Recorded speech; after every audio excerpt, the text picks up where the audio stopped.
YouTube? Tanuki Mike is back with a review of Sarah Connor. Must terminate, must terminate.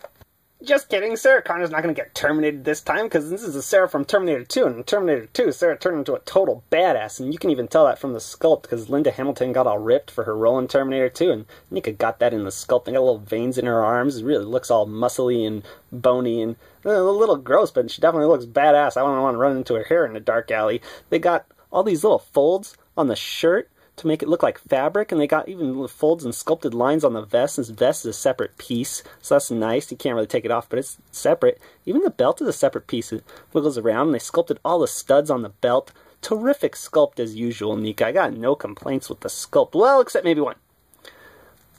If you remember when they escaped from the Pescadero Mental Institution in an elevator, and the T-1000 stabbing them through the elevator, and it cut Sarah's shoulder, and then she puts a patch on. And then they go to the desert, and she changes into these clothes. The entire time she's got these clothes on, she has a bandage under her shirt that you can see on her shoulder a little bit, or right shoulder. They didn't sculpt that, but, you know, it's a very minor detail you missed, Neca. But you missed something, for once.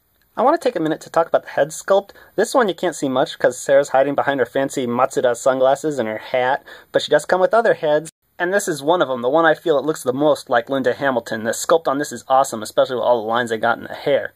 This one also definitely looks like the actress, but I gotta say I'd stick with the ponytail look, Sarah. So that was all the head sculpts. Now let's go back to the normal head so we can talk about the paint. There's a little bit of slop with the silver on the glasses coming onto the lenses. I don't like that, but I don't mind it so much. The silver on the belt is pretty clean for the most part, and aside from that, it doesn't look like she's got a lot of paint, but you'd be surprised because we can get a real good shot of it right there.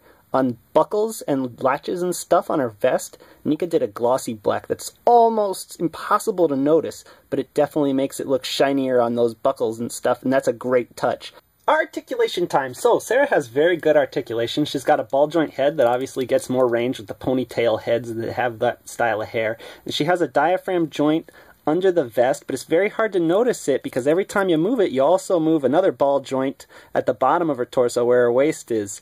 So she's got two joints in the torso, and then she has hinge and swivel shoulders, hinge and swivel elbows like Hasbro does, and she's got ball joints at the wrist, but they really don't get a lot of range, but they twist good. And then she's got ball joint hips on a rubber diaper that Neca does. They go in and out. She's got hinge and swivel knees. It's nice. I wish they'd bend a little further, make a right angle, but they're nice. No cuts at the boots, surprisingly, and then she's got ball joint ankles. I'm very happy with that articulation. Certainly better than the Terminator, because he didn't have any diaphragm joints. The packaging definitely gets the job done, shows off the figure inside. There's only one twist tie, which I already removed. It's very nice looking, very nice presentation. Picture of badass Sarah Connor on the front. Really not much to say about the packaging. It's pretty much perfect. Everybody's favorite time, say it with me now, accessories time. Sarah comes with 3 heads, 3 guns, and a knife in that holster she's got. I gotta say, the most impressive thing about this knife is, if you can see it, just a little sliver of silver Neca put on the edge to make it appear sharp. That's what I call craftsmanship. Attention to detail, Neca. Good job. First gun she has is a custom 1911 Scoremaster. I was shocked that this was different than the 1911 that Terminator 2 Terminator came with, because she actually used that one, the Terminator 2's custom 1911, for the first half of the movie when they're escaping the hospital, and then she gets this from weapons cache in the desert. But Neca did not cheap out and reuse accessories, even though it would have been totally excusable. They gave us her own custom 1911 from the second half when she assaults Miles Bennett Dyson. The next gun is her Remington 870 with the folding stock. I gotta say, I love that you included this, Neca, but it comes off pretty easily. It's kind of loose. Hopefully that's just a problem with mine. But this is the gun that she used at the steel mill at the end when she shoots the T-1000 a bunch of times and almost gets him into the lava. And they got the colors right on the cartridges even, or shells, whatever they are. I don't know what you're going to call them. But that's really impressive. I love that you painted those details, Neca.